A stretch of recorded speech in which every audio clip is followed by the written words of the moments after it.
Hey, it's Chronologically Gaming, the only channel that's going to be perpetually retro because we're playing every video game in order of release. You never know what game would be next. Unless you're really keeping up with what game is released when, it's always going to be a surprise here on Chronologically Gaming. We last left off in 1981. Welcome to 1981. We last played Shark Attack. The first time we ever were controlling a shark in a video game and were able to eat people. It was awesome. So after Shark Attack, let's continue pressing forward, playing every video game in order of release. Our next release is... oh, fantastic. This is Tennis for the Atari VCS or the home console. Which home console is the best? At this point, we got three good ones: Intellivision, Atari, and the Magnavox Odyssey 2. And of course, if you want to go for Europe, we also have the Philips Video Pack. All right, so let's take a look at Tennis. This is an Activision release. Let's take a look at the artwork for Tennis. They got the classic Activision box cover. Love the rainbow art, which we're going to see that quite a bit. A crisp serve. You respond with a brilliant backhand return, then rush to the net as your opponent rallies from the baseline. Now enjoy all the fun and action of tennis anytime you like. It's a winner. Use your joystick controllers. Oh yes, use that Atari joystick controller. There's the back of the box for 1 or 2 players. I don't have a guest tonight, which means I'm hopefully going to have a computer player with me. Otherwise, it'll be a very boring game of tennis because I'm all alone. So you can lay down drop shots, rally from the baseline, attack your opponent with cross-court volleys, and even sharply angled serves to finesse your way to victory. And just like real tennis, you can deuce, add in, or add out, all part of the game. You can practice in slow motion. Cool, or go all out at full speed. Tennis by Activision is a terrific challenge for tennis buffs and loads of fun for all game fans. There you go, yes. I have high hopes for Activision Tennis. Well, that's true. It would be very difficult to play both at the same time. At least it's not tennis on the Intellivision, because that'd be impossible to have 2 hands going in at the same time.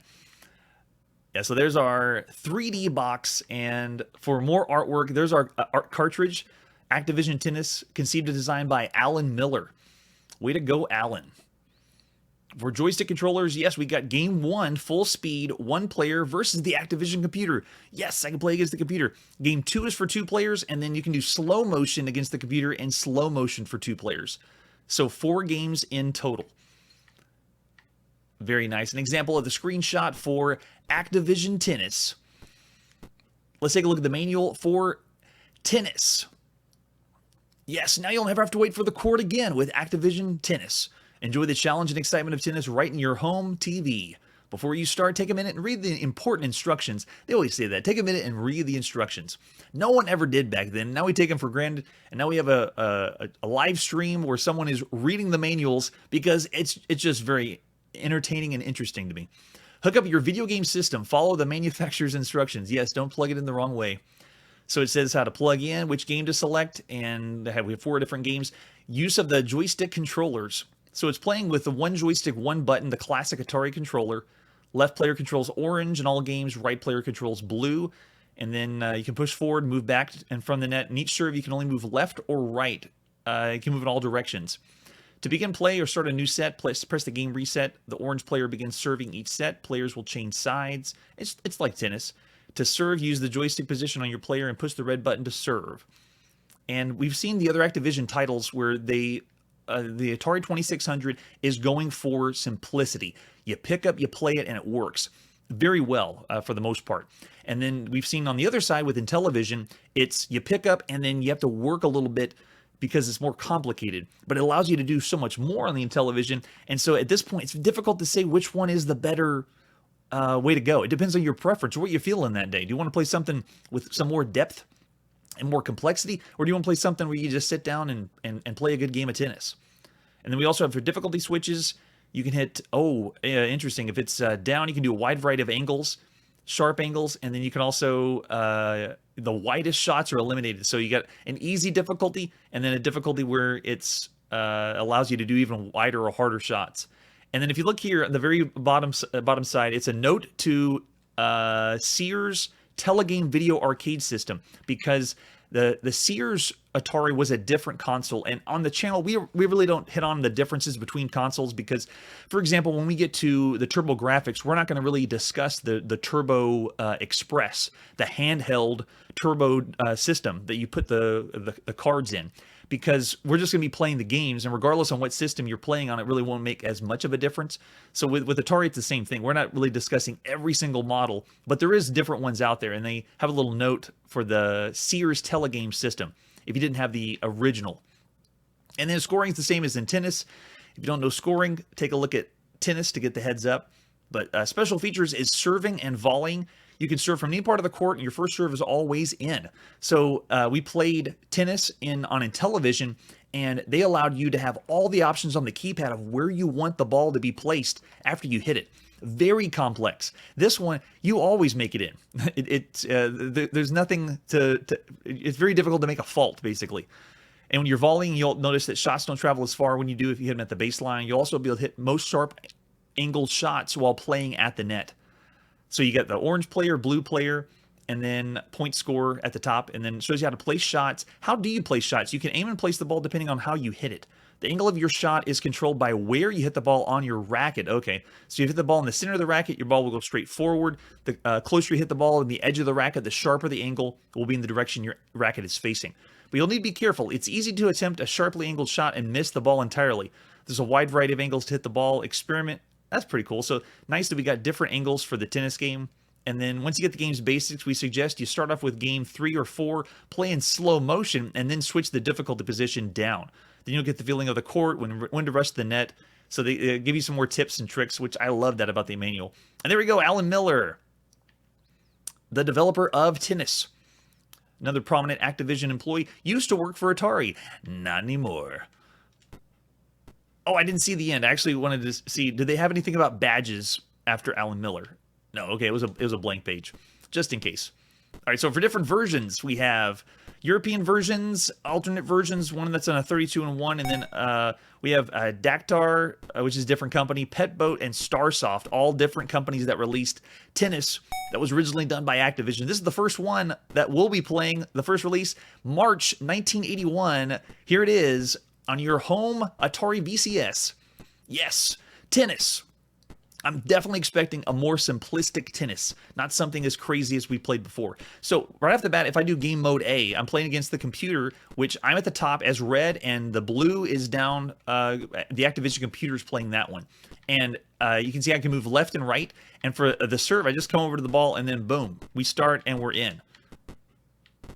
And I don't have to hit a button. Wow, I don't have to hit a button to return the serve. You just move the character around with the joystick, and then after you're there, it automatically makes the hit for you. So no swing action or timing. It's just placement of your player. Yeah, so it's fast paced. As far as lobs go, nothing. Yeah, it looks like it's not allowing me to do a different kind. If the ball looks like it's going over my head, I'll hit it anyway. So how does it end? I'm doing very well, but I can't see unless the computer will finally make a mistake. The Activision computer is way too good. Look at this. So it must be more fun playing with another person. But you notice when he lobs it over, it looks like it's going to go over my head, but I make it anyway. Oh yeah, that is. Oh my gosh, yeah, it's so good. The computer is amazing. So we haven't made a single point. We're still volleying for Atari's tennis. Oh my goodness. Well, they did say to try out the slow motion mode, and maybe that would help, but it matters where the ball hits on your racket because you can make wide shots, whether it hits in the center or not. So let's give that a shot because this volley is continuing to go on. I didn't think I was that good at Atari tennis, but the computer is definitely not giving in. It is relentless. Wow. Okay, let's try this out. So switching over to game 3, which is against the computer still, but now we're playing in slow motion. Maybe I can get a shot in or do something a little bit better. It looks like it's still going to be the same thing. A relentless computer. Yeah, there you go. You can see the lob. As it goes up, it looks like it's about to go over my head, but then it makes contact with the racket. So as expected, the Atari version is pick up and play.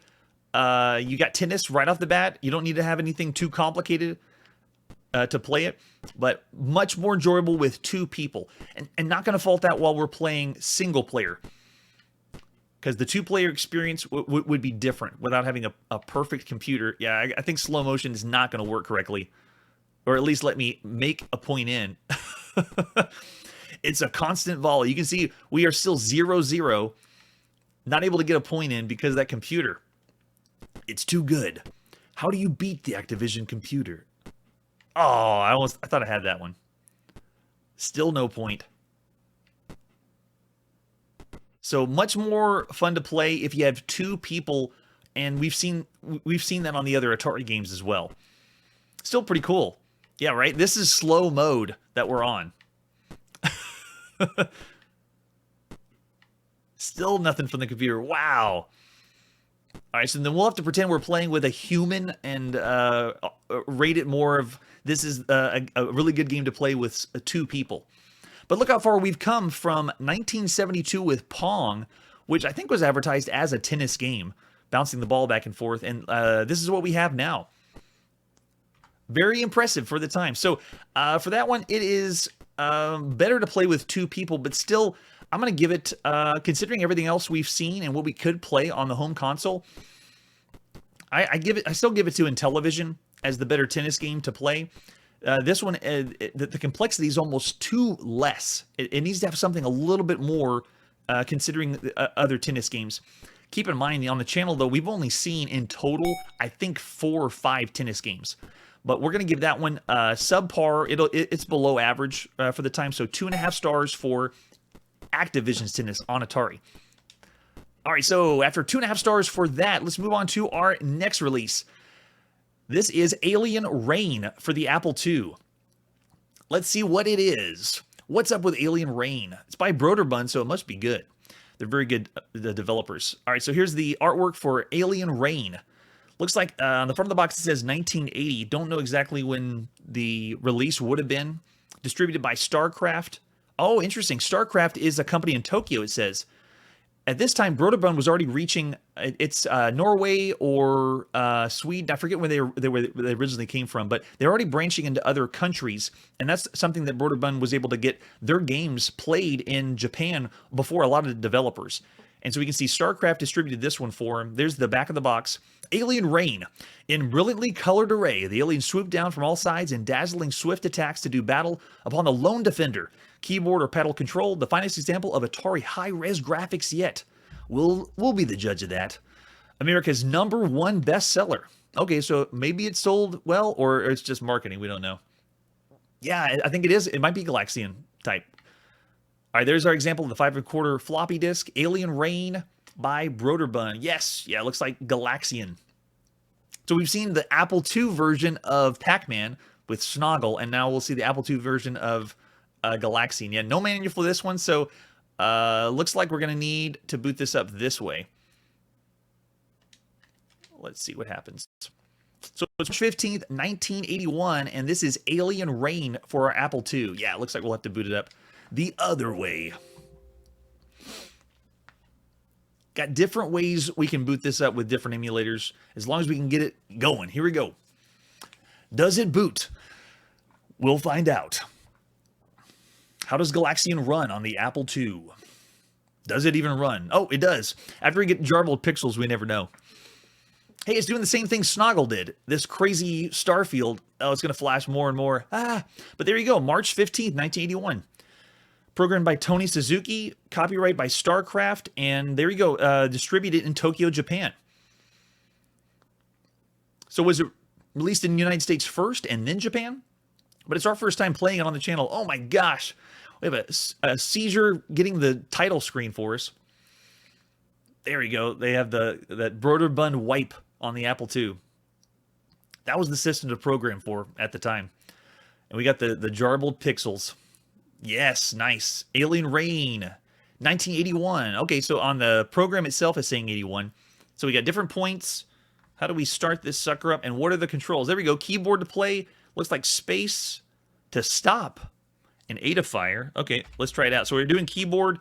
Looks like controls are left and right, but it's saying I have a stop. Maybe because if I use keyboard controls, I push left and I continue to go left until I decide to push spacebar and then I'll stop. But yeah, it's a Galaxian clone. Very well done, and they weren't kidding about the high-res graphics. This is very good for 1981 for the home computer. And I'm kind of on the fence on what would be the better home computer to have right now in 1981, because originally I was saying Atari. The Atari 800 would have been the better home computer. Well, at least in 79 it was. But then we started to see more releases for the Apple II that were pushing the graphics and gameplay, and now I'm on the fence. Apple II is up there because we're getting developers that are pushing the Apple II, and there's some awesome games for it. Like, this one looks... It's got the Starfield in the background, too. Now, it's not as crazy as what we saw with Phantoms 5 by Nasir Gabelli and his company, but this still is pretty good. Oh, Alien Typhoon. We haven't seen that one yet. Is that one 81? Or is this something we'll probably see soon or coming up in 81? Oh, gosh. We're going to be here in 81 for a while. I last calculated us around 1,000 titles that will be playing in 81, primarily because this is the year that Microsoft DOS is released in August. So that's going to have a lot more IBM PC compatibles that we're going to play. Okay, so maybe 81 or 82. This has similar frame rate than what we saw with Snoggle in the Pac-Man clone for the Apple II. Oh gosh, then the rain of fire comes down at the end. And don't adjust your sound. We are not getting sound for this game. Either the emulation isn't playing it, or maybe the game itself didn't have it, but most likely it did. It's just not the emulation giving us the sound. All right, should I try with paddles? Let's see. Yeah, we'll give it a shot just to see. What's paddles like? How well does it play?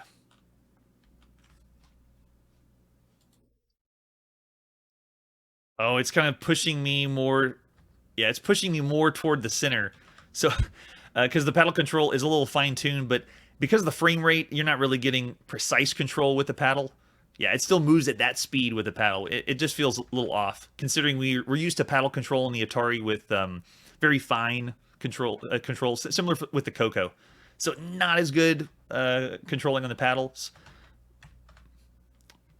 Keyboard worked well and still plays well. Can't fault the frame rate. That's usual for the time. It still works great and plays great. Love to know if this was released in Japan first. Oh, yeah, that'd be really cool to see even more opponents on the screen. Yeah, this is... it's getting the job done for a good Galaxian clone. I like it. That's pretty good. Yeah, there you go. The Apple Galaxian clone. That's a good way to put it. All right, so that was Alien Rain. And for the time, that's pretty good. Average for sure. Is it above average? Considering the other releases we've seen for the time, that works well. And that's the first time we've seen a fixed shooter like that. Now, we've already seen the Apple II go even further than this with releases that Nasir did. But considering what you could have played on your home computer and how well it played, it's good. It's about average. We'll do 3 stars for that. Yeah, so it did have sound, and we're not going to rate it based on whether it had sound or not. That's the emulation. All right, so after a very good average game for the Apple II, that was Alien Rain. Let's move on to our next one. Oh, excellent. Okay, so our next one is the Atari Connection. This is the spring issue of 1981, the first release we've seen of the Atari Connection. We had Analog Computing, which is one of the magazines at the time, and this is the other one. So this is the spring release, Volume 1, Number 1. And there you go. That'd be me if I was that kid in 1981, or at least right now. That's how I feel playing a lot of these games. At his Atari computer, I don't know why he has educational system and basic with him. That's not realistic. In the background, though, yes, baseball, skateboard, sure. Yeah, I'd have all those. Definitely. Yes, so this is the premiere issue. Let's back it up one. Yeah, there we go. The premiere issue of Atari Connection. And this one isn't as long. It kind of gets to the point of, for the consumer, and not so much the developer. And eventually Analog Computing is going to deal more about what the developer is going to have, and then Atari Connection is going to be for consumer, or us, the players and kids. So here you go. We don't care about finance and stock keeping and personal interest. They do have a mailing list. They're going to start answering questions. But then we have new products here. They have touch typing, which is a different kind of keyboard for the Atari that's coming out. And then they're really pushing the education. You can see here, learning can be fun. They have States and Capitals, which is one of the games you can play, Energy Czar, and Kingdom. We haven't seen Kingdom yet on the channel. Don't know where that one's going to come up.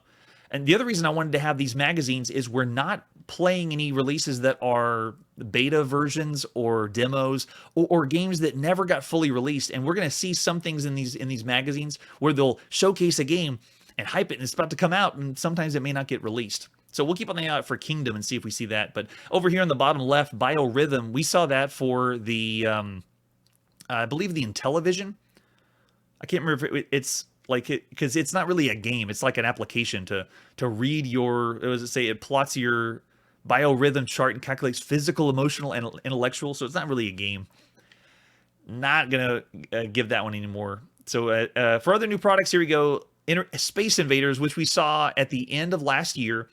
There it is for the Atari home computer. And then they also have Blackjack, which I think we breezed over that one since it's a casino game. But we have data analysis, don't care about that. And how to get more speed and power from your Atari personal computer. How do you make it go faster?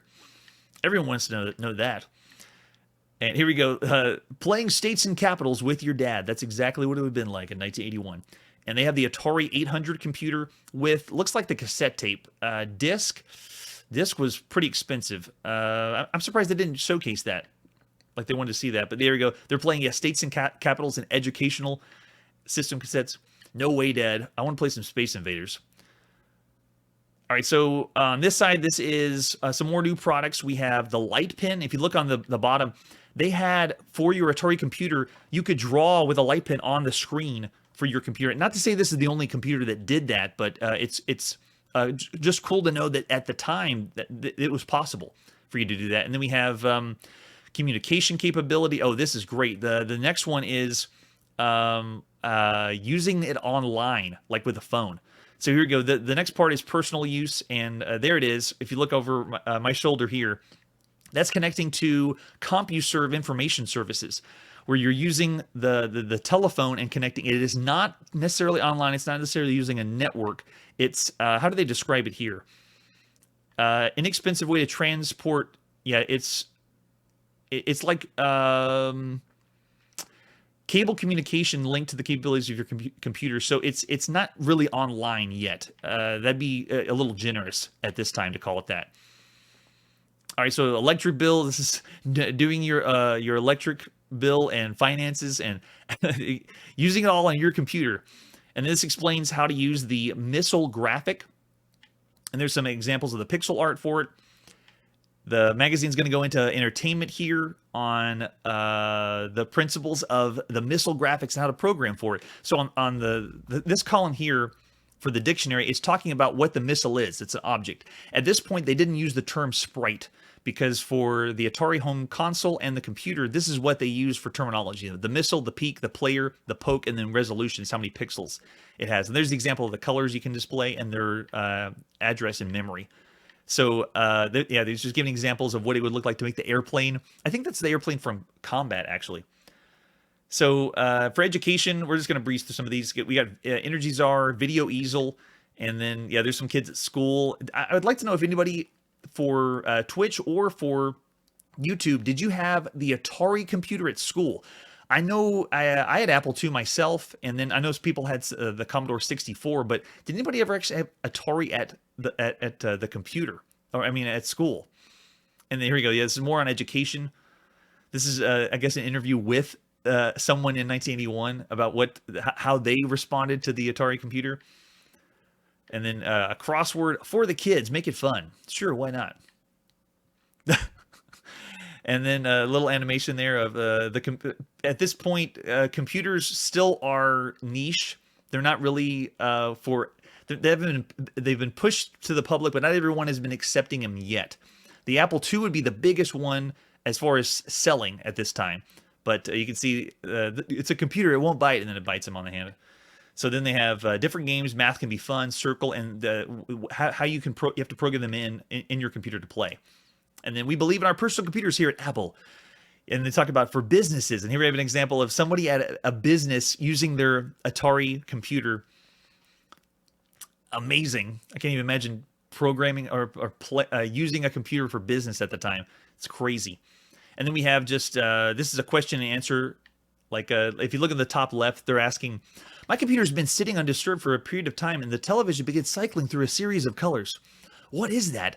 And they call it attract mode. So this is before even screen savers, but they're just saying it's going to cycle through so your screen doesn't burn in anything, which is so funny. They're calling it attract mode here instead of screensaver, which was, I guess that's a 90s term. And that's pretty much all I wanted to hit on for this issue of the Atari Connection. Getting a peek of what we're going to see for more of 1981 and just what's happening in Atari at the time. All right, so after Atari Connection, the first one we saw, our next game is going to be Astro Fantasia in the arcades. Nice, looks like another shooter. Pretty good. Let's take a look at the artwork for Astro Fantasia. This is, it's by Data East. So this is another Deco cassette game, which means it probably is going to take a while to boot up. But excellent artwork. Probably hitting on the Star Wars craze again. Looks like it's an enemy on the Death Star. The spider, though, is new. That's pretty cool. Your battle in the Astro Zone comes to an exciting climax when the giant Astrogon appears. You need 6 direct hits to destroy Astrogon, and your fuel is running out. Watch out, Astrogon is terrible. And then how to play Astro Fantasia. It's very hard to see in the bottom left side, but it's explaining what you have to do. Use the lever to move your spaceship up and down across the screen. You have a fire button, use missiles. Watch your fuel gauge. After you've destroyed 42 aliens, Astrogoth appears. Although we got to get to Astrogoth. That must be the giant spider. There's the example of the cabinet. That cabinet design is the usual Deco design. So all they did is they replaced the marquee, and then you replace the cassette tape, and then you can play it. And there's our PCB. For controls, looks like, just left, right. Do we have 2 different shots? Can't tell from there. There's our arcade marquee. And example of the screenshot. So it looks like we have only 1 fire button. No manual for this one, so let's step up to the arcades for the newest release by Data East. Oh, and I forgot, this is a Deco game, so we have to boot this up. Yeah, we're going to have to boot this up and crank the speed up because you have to wait for the cassette to load. All right, so it is April 1981, and this is Astro Fantasia. Like all Deco cassette releases, you have to wait till the counter gets to 0. Someone mentioned in the comments, and it was very insightful, that what if the power goes out and you had a Deco cassette system? Or what if your arcade was made of nothing but Deco cassette systems? Does that mean everybody would have to wait 100 seconds before they could play arcade games again? Because essentially, every time you boot this up from the beginning, that's what happens. All right, there we go. So we're back. Here it is, Astro Fantasia. This is the attract mode, and loving the artwork. They gave us more of the advertisement flyer around on both sides. Not necessarily what it would be at the time around the CRT monitor, but attract mode is not going as well. I want to see that Astrogath. Does it show it in the attract mode? Looks like it does not, at least so far. But doing a slightly different take on the shooter genre. It looks like we can see the ships coming from a distance, and it looks like they're coming up over the top as if it was the Death Star or the Trench Run from Star Wars. All right, let's put a quarter in. And push and start. Here we go, Astro Fantasia. Oh, nice. So I'm getting a slight scroll on the screen, which is kind of cool. Moving around. And then I have to, they said I had to kill 42 ships before, and I'm already dead. I can't believe it. But I love it. It's like a pseudo 3D view. And the ships come in over the top. Yeah, for a Deco cassette game, this actually plays pretty well. Notice, though, the simplicity of the graphics. We have no scrolling, no starfield in the background, and no layers. And we've already seen a few of the systems do that. But no fault to this system. This is great. And we're able to shoot multiple shots, which is excellent. All right, I don't know what fuel is or how I get more fuel, but it looks like it's just considered a timer. Like, hurry up and finish the... No!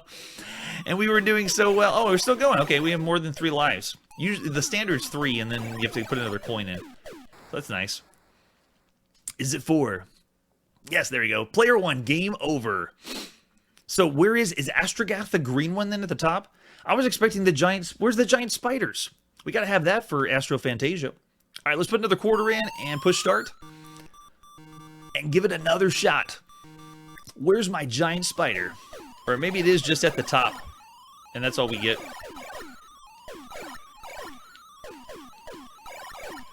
So honestly, it's refreshing playing a shooter where the alien or the spaceships are flying in patterns that are kind of understandable and it works. Because we play so many games in the arcade that are very, very difficult. But it makes me wonder, I don't know if this sold well or people could play on a single quarter for a very long time because they were used to the patterns of these ships. Alright, come at me. Where's my spider? Where's Astrogath? Come forth. Oh, they're coming in the larger waves now, but still not doing anything super fantastic. It's pretty standard for the time. I consider it pretty average for 1981. But well done, Daddy East. Yeah, for play control, it's it plays well. Not too stiff.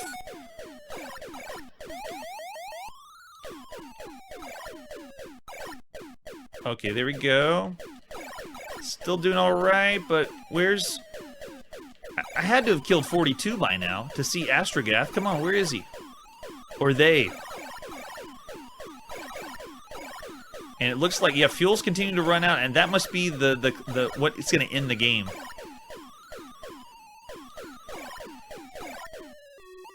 Oh, there. Cool. So it totally switched the play mode up. Now I'm in boss mode. Looks like I need to get 3 shots. Oh, nice. So you have to shoot him in the center, it looks like. So you have to time your shots to hit the center. And they changed it now where I have 1 shot, not a dual shot. Oh, no. Still got 1 more life, but cool with the boss at the end. Oh, now I see. You got to shoot the wings off the side. Okay. Oh, wow. They have something that homes in on you. That's pretty cool. So, great way to change up the gameplay on it. Love it. Yeah, there's just a little bit nuance to it, but not enough really to push it over the top. So, for the time, that's still really good. I go 3 stars. I don't know if I can go above average because it's for the arcade. Considering everything else we've been able to play, it's not really pushing too much for it. So, we'll do 3 stars for Astro Fantasia. Very good, very average for the time. All right, so after Astro Fantasia, looks like we have the next issue of BYTE magazine. Does this mean we are in April? Must be the April release of BYTE. Yeah, here we go. So this is the April release of BYTE magazine, and take a look at the cover. This is future computers, or what in 1981 they were thinking computers would be like. So we are now in the future, and it's funny to see them using a 5 1/4 mini floppy disk on your wristwatch. But it is also fascinating that we have like the Apple Watch and computers now on your hand just like this. I'm very glad we're not sliding in discs on the side of it, but kind of cool that this was what they considered the future. Like all BYTE magazines that we come up to, it is a journal that is hundreds of pages long. So we're just going to take a look at the table of contents to see what kind of things they're going to discuss in this magazine. We got recurrence and numerical analysis, building low-cost logic analyzer, the guide to National Computer Conference and Chicago. So they have a conference for BYTE, and I wonder what that would have been like at the time. Oh, that's true. We could have had micro SD cards, I guess, for the side, but nah. Everything's in the cloud now. I wonder if anyone found that or knew about the cloud back in 1981.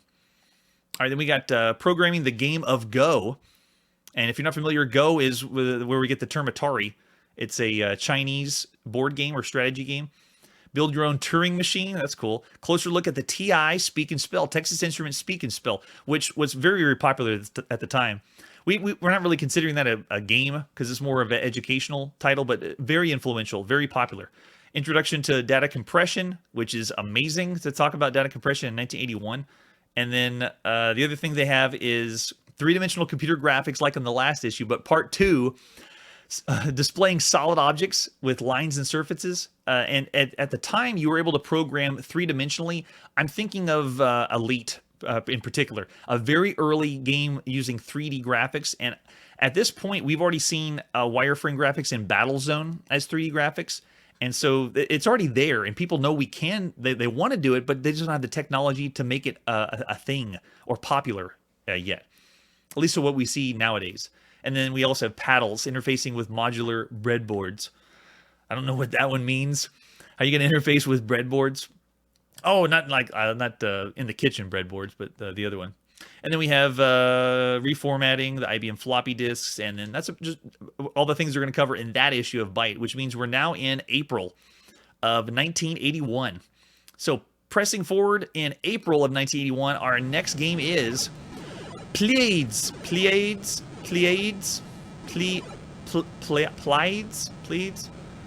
I know this is pronounced somewhere, but for the life of me, I cannot pronounce it right now.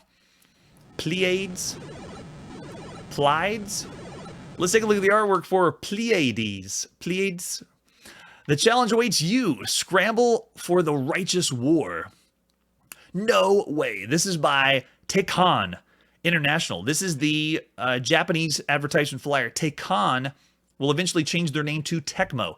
So this is the very first release we've ever seen by Tekken, which will be Tecmo eventually. But right now they're just Tekken. And there's the back of the advertisement flyer. Look at that. We got repulsed aliens coming from unknown space, controlling the spaceship. We have spaceship taking off from Earth with a great space fire at the center of monsters flying in a large crowd. Destroy both space battleship and aliens, controlling the quick fire beam gun. Oh, and lots of different ways to score points. Look at that. Amazing. Oh, and that's a good point. I just saw in the chat about talking three-dimensionally. Yeah, the hills in skiing blew my mind. That was pretty good for 3D. All right, so after that, there's our arcade cabinet for Pleiads. I'm just going to say Pleiads. Make it one syllable. And there's our CPU, or PCB, I mean. So we got left, right, and looks like we have warp and fire with some instructions. And this one was released by Centuri. It looks like the developer is Tekken. Yes, we have fire and warp.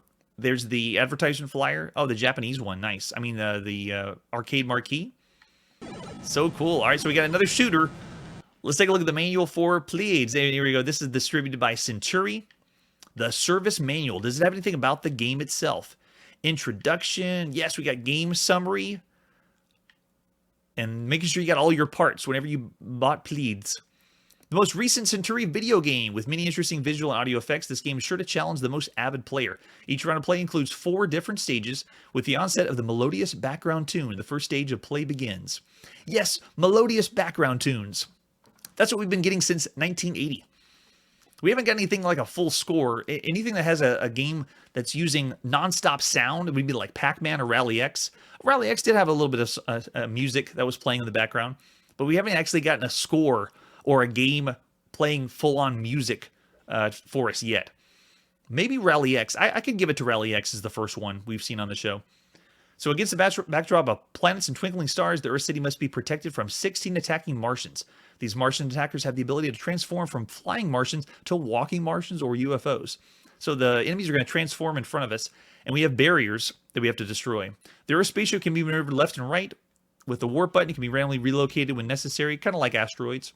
And then when all the 2 final Martians have been destroyed, the tone of dust shades the Earth, and the 2 space attackers meet their end. The Earth spaceship ascends into space to meet the challenge of Stage 2.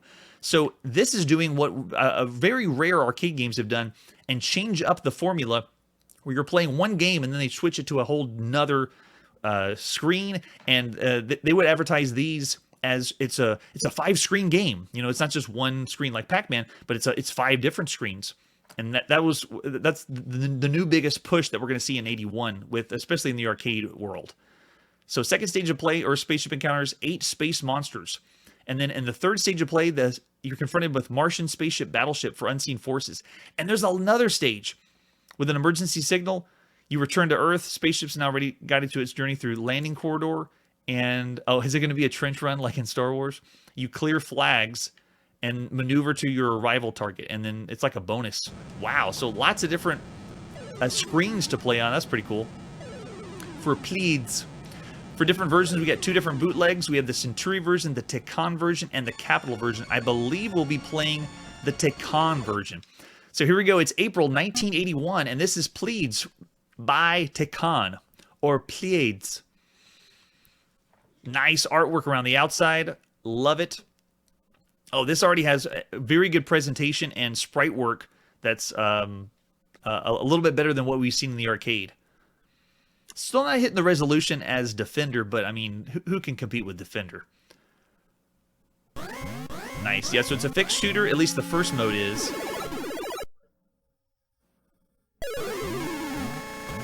And you see it's defending against the aliens. Let's see if we can switch to the artwork. Do they have anything different for us? Looks like we got... This is the Tekan artwork, and then Centauri used this one, which it looks like it's just the marquee on top. Nothing around the outside. And then, yeah, there's the marquee for that one. So we'll stick with the original from Japan. Let's put a quarter in and see what Pleiads is about. And how to pronounce it. Do they tell us? This is one of those games that they should have said the name of the game when you started. Let's push start. Pleiads. Here we go. There it is. Initial shot. Where's my warp? My warp is not working. Let's see if we can find what the warp is. Warp is... Oh, it's only showing one button. Wait, I thought I had warp. It only says I have one shot, so there is no warp for this one. Or at least this one, the version that we're playing right now. Just one shot. All right, let's put a quarter in and push start again. For real this time. Loving the sound effects of it. We got ships coming in and got to defend those. We must defend Earth. It's pretty rare the advertisement or the manual that the operators would see had so much information on the game with story. That was pretty cool. All right, now we're switching to night. Looks like they're blowing things up, which is not good. Nice. So moving on to stage 2, and I believe there was 4 after we read in the manual. But this is cool. I'm able to move the ship around. It is just fixed, though. I'm only moving left and right. And now we're in space, taking them out. Oh, wow. So you have to hit them in the center. The sides of them did not work for me to hit them. Oh, no. I don't know if I can hit these guys. Yeah, you got to hit them right dead in the center. Wow. If your shot is not on... Oh, yeah. If it's not on, then you're going down. All right, so we got 2 left. Very nuanced, increased complexity, which is kind of cool. And it looks like... Oh, I see. They take multiple hits. Wow. Awesome. That is very impressive. Very good gameplay, for sure. All right, let's put another quarter in, push start. We got to see past that one. Pleiads is actually pretty impressive. To go from one screen to another like this. Kind of reminds me of the arcade games we played where they would start with one screen and then switch up to a totally different screen.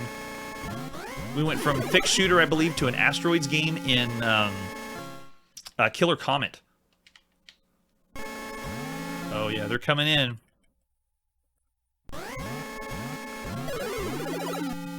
Wow!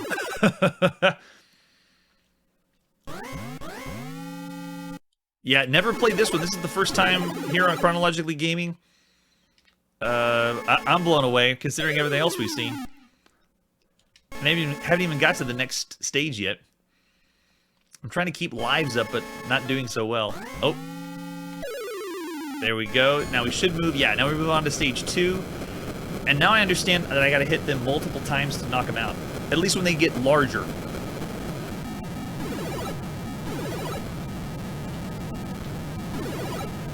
Yeah, as they get larger, they're harder to take down.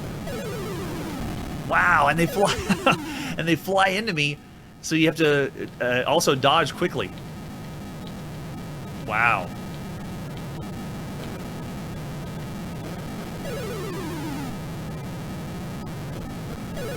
There we go. Now, is that... the next stage. It's not keeping track. Oh, this is so cool. So I don't know if I'm able to get damage on the ship or not, but look at the firepower now. Now I'm not firing one at a time. I can shoot multiple hits. Yeah, and we're getting damage on it. And it just comes down to dodging the enemy shots, because they're relentless, like my firepower.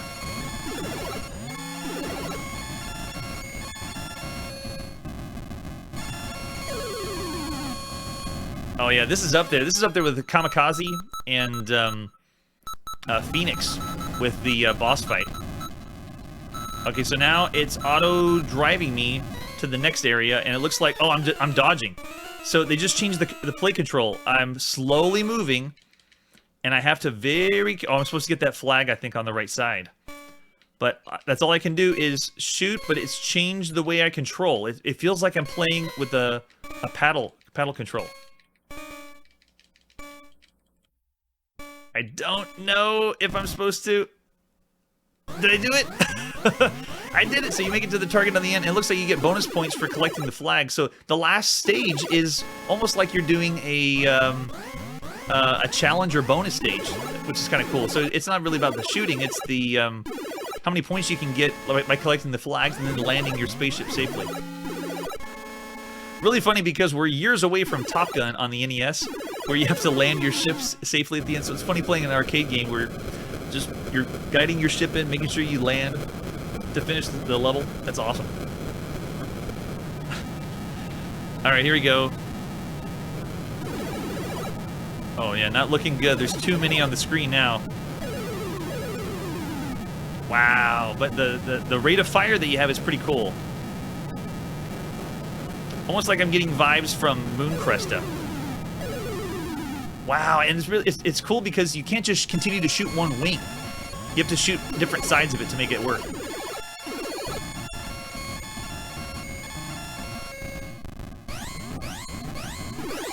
I remember hearing about this game and how they copied it, the formula, and I understand why.